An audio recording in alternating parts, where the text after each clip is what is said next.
ప్రభుత్వానికి సంబంధించి కీలకమైన శాఖ పంచాయతీరాజ్ శాఖ, ఆంధ్రప్రదేశ్ వెన్నుముకి శాఖ, ప్రభుత్వ ఉద్యోగులు, అనేక సంఘాలు, వారి నాయకులు, వీరందరూ ఈ రోజున ఇక్కడికి వచ్చి నాకు అభినందనలు తెలుపుతున్నందుకు మనస్ఫూర్తిగా మీ అందరికీ పేరు పేరున నా హృదయపూర్వక ధన్యవాదాలు. మనం క్షమించాలి, కొంతమంది సంఘాల నాయకులు వచ్చినప్పుడు మొదటి రోజు ఛార్జ్ తీసుకున్నప్పుడు చాలామంది ఎక్కువ వచ్చేయటం వల్ల నాకు ప్రత్యేకమైన ఇబ్బంది ఉంటుంది. సో దాంట్లో మీ సంఘాల నాయకులందరినీ కలుసుకోలేకపోయారు, దానికి క్షమించాలి. అందుకని వెంటనే నా దృష్టికి రాగానే వెంటనే మీకు ఫోన్ చేసి మీతోనే మాట్లాడినట్టున్నాను.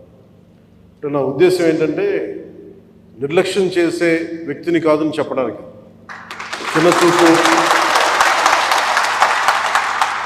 చిన్న చూపు చూసే వ్యక్తిని కాదు.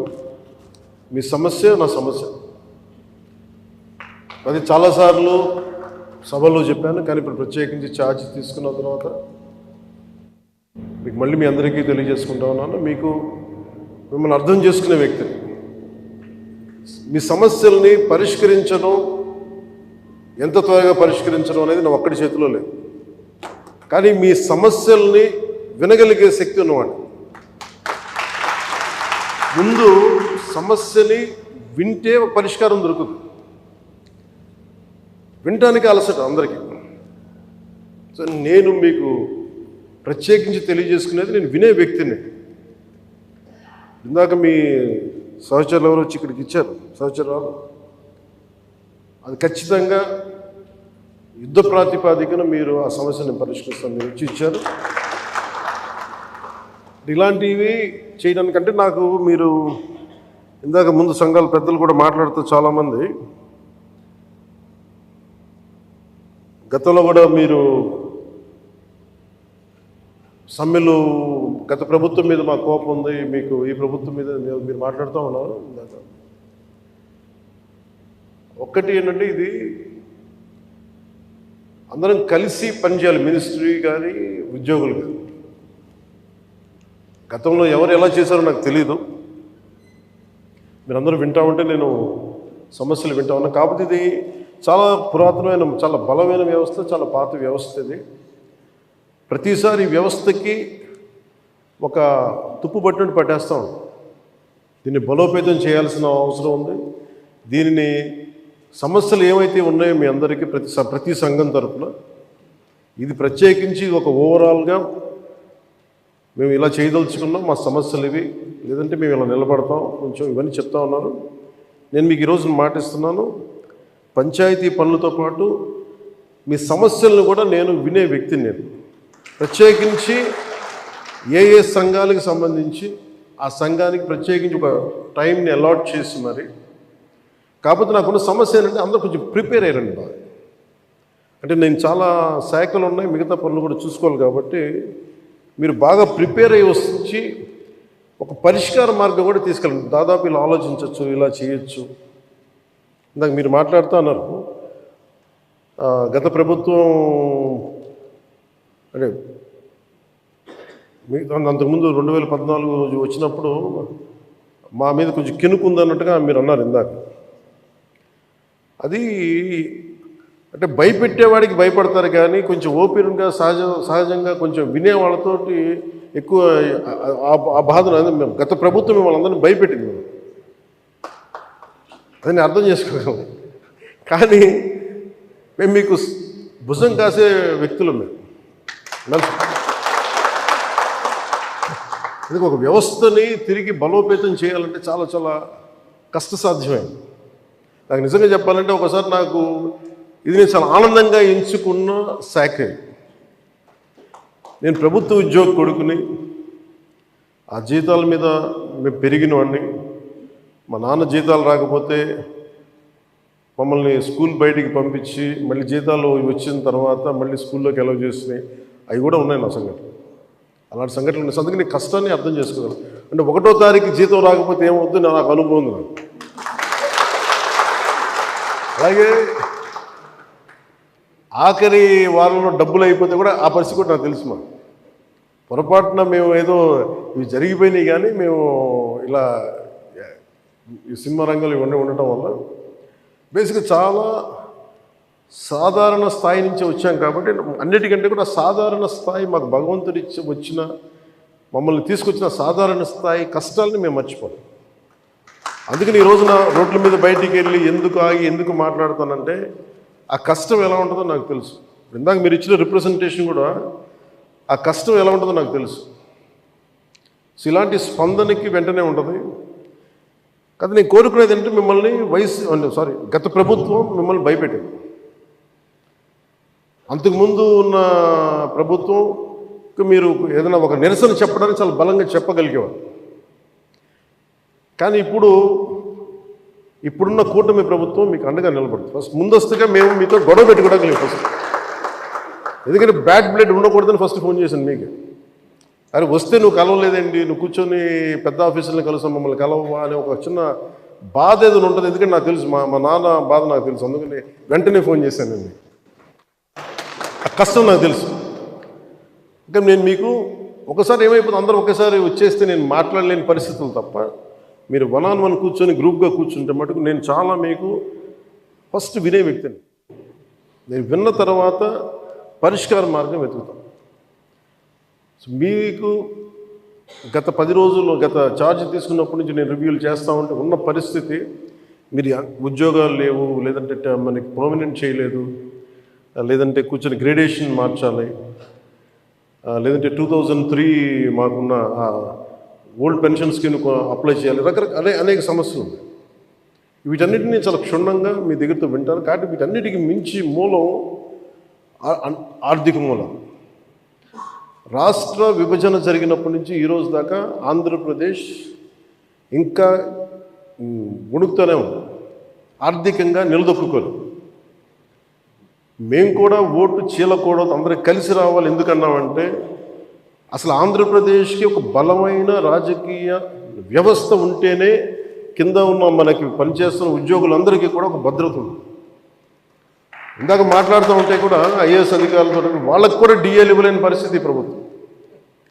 ఒక 90,000 రూపాయలు వాళ్ళకి రావాల్సింది 4% ఇంక్రీజ్ వచ్చింది. మాకు అన్ని బకాయిలు తీసుకుంటారు, 90,000 ఇవ్వాలి, వదిలేశారు. ఇంకా రావని చెప్పి వదిలేసాను. ఐఏఎస్ అధికారులు చెప్తా ఉన్నాను. అంటే ప్రైవేట్ వీళ్ళందరూ ప్రాఫిట్ పొందుతూ ఉన్నారు. డబ్బు ఉంది, కానీ డబ్బుని వ్యక్తులు సొంతం చేసుకున్నారు. రాజకీయాల్లో కూర్చొని గత ప్రభుత్వం స్థాయి దాన్ని పెంచేసింది. అది మేము కరెక్ట్ చేయాలి. అందుకని మేము చాలా నిబద్ధతతోటి నిక్కచ్చిగా ఉండే వ్యక్తులు మేము కట్టుబడి ఉన్నాం. సో మీకు మేము మాట ఇచ్చేది కూడా ముందస్తుగా అసలు ఫస్ట్ ఆర్థిక పరంగా అసలు ఎలా ఉంది రాష్ట్రం, శ్వేతపత్రాలు రిలీజ్ చేయబోతుంది. ఆర్థిక పరంగా ఎంత బలం, ఏ పరిస్థితిలో ఉంది, ప్రతి డిపార్ట్మెంట్లో ఎంత డబ్బు ఉంది, ఏ డబ్బులు ఉన్నాయి, అసలు ఏమైపోయిన. ఉదాహరణకి పొద్దున ఏదో రివ్యూ చేస్తూ ఉంటే నారాయణ గారితో మాట్లాడుతూ ఉంటే అంటే ఏ పరిస్థితిలో ఉన్నాయి చెప్తాను. ముఖ్యంగా మన పిఆర్కి, మన పంచాయతీరాజ్ సంబంధించి 15th ఫైనాన్స్ కమిషన్ అసలు డబ్బు లేదు, మ్యాచింగ్ గ్రాంట్ ఇవ్వలేదు. దాదాపు కొన్ని 1,000 కోట్లు రావాల్సింది రాలేదు. ఇప్పటికి ఈరోజు కూడా కూర్చోబెట్టి దాదాపు 1,800 కోట్లు అనుకుంటున్నా, 1,580 కోట్లు, క్లోజ్ టు 1,600 crores రావాలి. సో 15th ఫైనాన్స్ కమిషన్ డబ్బులు వదిలేసుకున్నాం. జల్ జీవన్ మిషన్ లాంటిది గోల్డెన్ నిధులు ఉన్నాయి. సో ఏ పథకం, కేంద్ర పథకాలకి ఇవన్నీ చూస్తుంటే కేవలం మ్యాచింగ్ గ్రాంట్ ఇవ్వలేకపోవడం. నేను అధికారులు పొద్దు నుంచి గత రోజుల నుంచి నేను అడుగుతా ఉంటే ఒకటే అడుగుతున్నాను, ఏమైనా మీ బాధ్యత కదా, మీరు ఎందుకు లేరు ఇట్లా అని అడిగాను. సమస్య ఏమైంది, సరైన నాయకత్వాన్ని ప్రజలు ఎన్నుకోలేనప్పుడు ఇష్టారాజ్యంగా ప్రవర్తించారు. దానికి పర్యావసానమే మనం అనుభవిస్తుంది ఈరోజు. నేను మీకు ఒక రెవల్యూషనరీ విప్లవాత్మకమైన మార్పులు తీసుకురావాలి ఆంధ్రప్రదేశ్ విధి విధానాల్లో కానీ ప్రభుత్వ విధానాల్లో కానీ, దానికి నేను నా వంతు కృషి నేను బలంగా చేసి పెడతాను. మీకు ఏదో ఒక రోజు వారానికి మీ సమస్యల మీద ప్రత్యేకించి దృష్టి సారిస్తాం.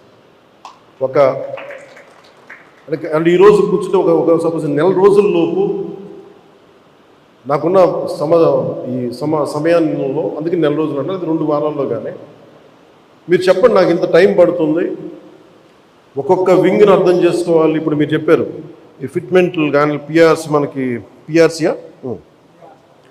కానీ, అలాగే కమిషనర్స్ని ఇప్పుడు దాకా అపాయింట్ చేయలేదు. ప్రతిదీ కూడా మీరు క్షుణ్ణంగా చెప్తే నేను కన్సర్న్ అధికారులతో మాట్లాడి నేను ఏం చేయగలంటే, నేను టాస్క్ మాస్టర్ ముందు సమస్యకు పరిష్కారం వెతుకుతానని చెప్పేవాడు. నేను పారిపోయే వ్యక్తిని. నాకు రాజకీయాలు నాకు అవసరం లేదు. నాకు అయితే నేను ఎందుకు వచ్చానంటే ఇది నా నేల అనుకొని వచ్చాను. ఇది ఎవరో మీ తరపున నిలబడి మాట్లాడటానికి ఇన్ని కోట్ల మందికి నిలబడాలి, నా వంతు కృషి చేయడానికి వచ్చాను. దాంట్లో భాగం మీ భవిష్యత్తుకి, మీ భద్రతకు కూడా నేను మనస్ఫూర్తిగా మాటిస్తున్నాను, ఇది నిలబడి. సో నేను కోరుకునేదల్లా మీకు ఈరోజు నేను అద్భుతాలు చేసేస్తాను, అన్ని సమస్యల్ని పరిష్కరించేస్తాను నేను చెప్పను. ముందు నేను అవగాహన చేసుకోను. శాఖాపరమైన అవగాహన చాలా చాలా అవసరం. అలాగే దీంట్లో ఎంతమంది ఉద్యోగులు ఉన్నారు, ఏ స్థాయి ఉద్యోగులు ఉన్నారు, ఏమేమి చేయాలి, వీళ్ళందరికీ ఏ సమస్యలు ఉన్నాయి, ఇది ఒకటి. మీరు 2 రకాలు స్టడీ చేయాలి.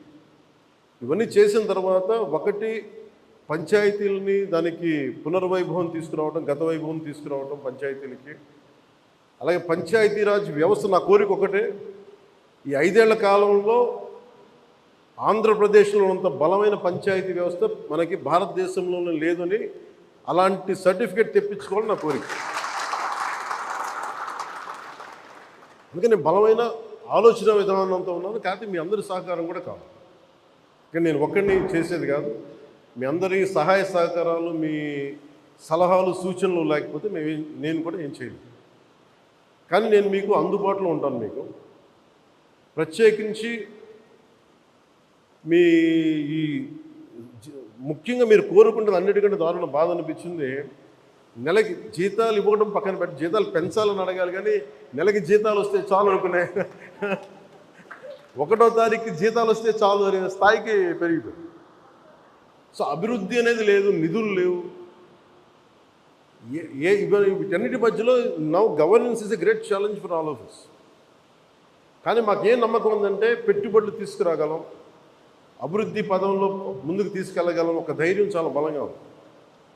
సో మేము బలంగా మీకు చేసి నీకు నెక్స్ట్ మీటింగ్ నేను మీకు తెలియజేస్తాను, సంఘాల పెద్దలందరికీ, నాయకులందరికీ. హరిప్రసాద్ గారికి నా పొలిటికల్ సెక్రటరీ, అలాగే మన పంచాయతీరాజ్లో కూడా కొంత ఆయన సహాయం తీసుకుంటాను. వరప్రసాద్ గారు వీళ్ళందరూ ఉన్నారు. కానీ ప్రత్యేకించి ఇంకొంచెం మీకు ఎక్కువ నమ్మకం కలిగించడానికి నేను అందుబాటులో ఉంటానని చెప్పడానికి, మీరు సమస్యని ఇన్ని సంఘాలు ఉన్నాయి, వీళ్ళకి ఈ సమస్య ఉంది, ఇది మాకు క్షుణ్ణంగా ఈయనేమంటారని మిమ్మల్ని ఈ రిపోర్ట్ చేసి పట్టుకురండి నేను మాట్లాడతాను. సో మీరు అది కుదిరితే మనం అక్కడ క్యాంప్ ఆఫీస్లోనే కూర్చుందాం, లేదంటే ఒకసారి ఏదైనా కూర్చోబెట్టి మీకు మీరున్న చోటకి అన్నీ బాగుంటాయి, నేను కూడా రావడం నాకు సిద్ధం. నాకు అలాంటి ఇబ్బందులు కూడా ఏమి. సో ఇవన్నీ దృష్టిలో పెట్టుకుని నాకు ఇప్పుడే ఛార్జ్ తీసుకున్నాను కాబట్టి కొద్దిగా నాకు కొన్ని రోజులు సమయం ఇవ్వండి. నాకు సమయం ఇచ్చిన తర్వాత మీతో కూర్చొని మన సాధక బాధకాలన్నీ మాట్లాడుకుని, ముందు మీరు ఆనందంగా ఉంటే తప్ప ప్రజలకి మిమ్మల్ని ఆనందంగా ఉంచలేదు. నాకు మీరు ఆనందంగా ఉండాలని మనసావాచ ఆకాంక్షించాను. అలాగే మీ సమస్యనమ్మా నేను వెంటనే అది మాట్లాడేస్తాను. నేను లాస్ట్ టైం కూడా చేయించాను, 2014లో కూడా ఇలాంటి ఇష్యూ ఏదో ఉంటే నేను అది ప్రత్యేకించి చేయించాను. It will be done. అది మేమే కూర్చోబెట్టి చేస్తాను, అది మట్టు కొంచెం మాట్లాడుతున్నాను చెప్తాను. సో మీ అందరికీ ప్రత్యేక ధన్యవాదాలు తెలుపుకుంటే, అంటే నేను ఎంత అవగాహన చేసుకున్నాను అనడానికి మీరు చెప్పిన ప్రతి పాయింట్ యాజ్ ఆన్ నౌ నేను నోట్ చేసుకున్నాను. దీని మీద నేను అంటే వీటి మీద కూర్చొని నెక్స్ట్ టైం మీటింగ్ నాకు కొంచెం ప్రిపరేటరీ వర్క్ కావాలి, అందువల్ల కూర్చొని మీతో మాట్లాడతాను తెలియజేసుకుని మీ అందరికీ ప్రత్యేకమైన ధన్యవాదాలు తెలుపు సెలవు తీసుకున్నాను. జై హింద్.